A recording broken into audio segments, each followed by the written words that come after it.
Hi అండి, welcome to Lavanya material blogs అండి. ఇవాళ పప్పుచారు ఉప్పుచేప అండి, ఎర్ర కందిపప్పు అండి.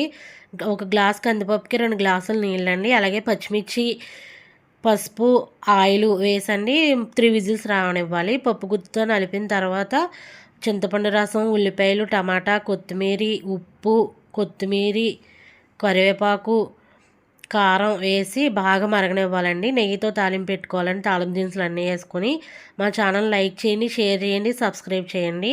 అలాగే ఎగ్ బాయిల్ కూడా చేపిస్తున్నానండి. అది ఇంగువ కూడా వేసుకోవాలండి, అరుగుదలకి బాగుంటుంది.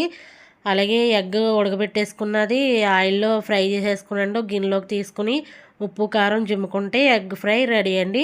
అలాగే ఉప్పుచేప 5 నిమిషాల ముందు కడిగి నానబెట్టుకోవాలండి.